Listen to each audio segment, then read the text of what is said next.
Hi, నేను మీ లక్ష్మినండి. ఈరోజు నేను నా స్టైల్లో ఈ అల్లం పచ్చడి కప్పు కొలతలతో చేసి చూపిస్తానండి మన వీడియోలో.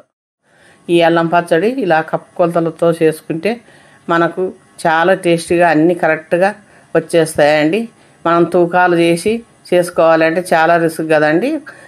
నిలువ పచ్చడి అయితే సంవత్సరం నిలువ ఉండే పచ్చడి అయితే మనం అలా తూకాలు చేసుకుంటాము. లేదు అని అంటే ఇంత అల్లం ముక్క, ఇంత చింతపండు, ఇంత బెల్లం వేస్తే ఏదన్నా ఒకటి ఎక్కువ అవుతుంది. ఇలా కప్పు కొలతలతో అయితే మనకు కరెక్ట్గా వచ్చేస్తుందండి. కావాలంటే ఒకసారి మీరు చేసి చూడండి. ఇది అన్నాలకు, ప్రతి ఒక్క టిఫిన్లకు చాలా టేస్టీగా ఉంటుంది.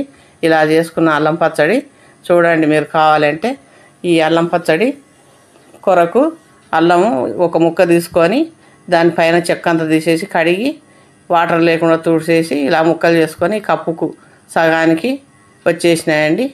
మళ్ళీ అదే కప్పుతోటి సగం కప్పుకు చింతపండు, మళ్ళీ అదే కప్పుతోటి సగం కప్పు బెల్లము, ఇవి కరెక్ట్గా సరిపోతాయండి. ఒక కప్పు నిండా 2 కప్పుల ఎండుమిరపకాయలండి ఈ కప్పుతోటి. ఇవి బాగా కారం అవుతుంది, ఇన్నోటి ఉన్నాయి అని అనుకోవద్దండి.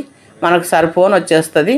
ఒక ఫ్యాన్ తీసుకొని 1 స్పూను ఆయిల్ వేసి 1 స్పూను శనగపప్పు, 1 స్పూను మినపప్పు, 1 స్పూను ధనియాలు వేసి ఇవి బాగా కలర్ వచ్చే వరకు వేగే వరకు వేయించుకుందాము. 1 స్పూను జీలకర్ర వేసేసుకొని ఇవి బాగా వేగిన తర్వాత ఒక ప్లేట్లో తీసేసుకుందాము. అదే ప్యాన్లో ఒక అల్లం ముక్కలు ఇవి కూడా బాగా వేగే వరకు వేయించుకుందామండి. వేయించుకొని ఈ ముక్కలు కూడా అదే ప్లేట్లో వేసేసుకొని మళ్ళీ 1 స్పూను ఆయిల్ వేసి ఈ మిరపకాయలు బాగా వేగే వరకు వేయించుకుందాము. ఇవి మిరపకాయలు బాగా వేగితేనే మనకు పచ్చడి టేస్టీగా ఉంటుందండి. ఇవి కూడా అదే ప్లేట్లో పోసేసుకొని ఒక గిన్నెలో చింతపండు వేసి, ఇది మరిగిన వాటర్ అండి, వేడి వాటరు. ఈ వేడి వాటర్ వేస్తేనే మనకు పచ్చడి 1 నెల రోజులు నిల్వ ఉంటుంది. ఫ్రిడ్జ్లో పెడితే 3 నెలలు నిల్వ ఉంటుంది. ఇవి అయితే చల్లారిపోయినాయండి. మిక్సీ జార్లో వేసేసుకొని మనం మిక్సీ పట్టుకుందాం.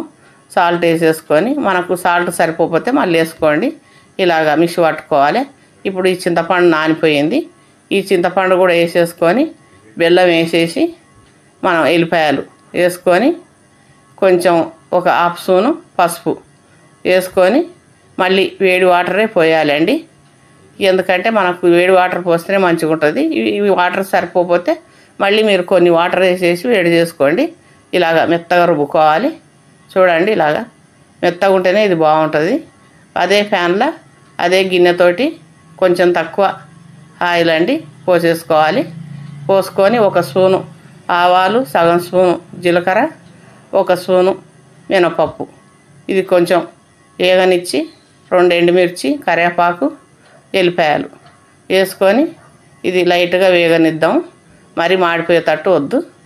ఇలాగ వేగిన తర్వాత ఈ పచ్చడి అంతా దీంట్లో వేసేసుకోవాలి. మొత్తం పచ్చడి అంతా వేసేసిన తర్వాత మంట సిమ్లో పెట్టేసి ఇది కొంచెం కలుపుతూ ఈ నూనె కలిసిపోయే వరకు దీన్ని ఉడకనియాలండి.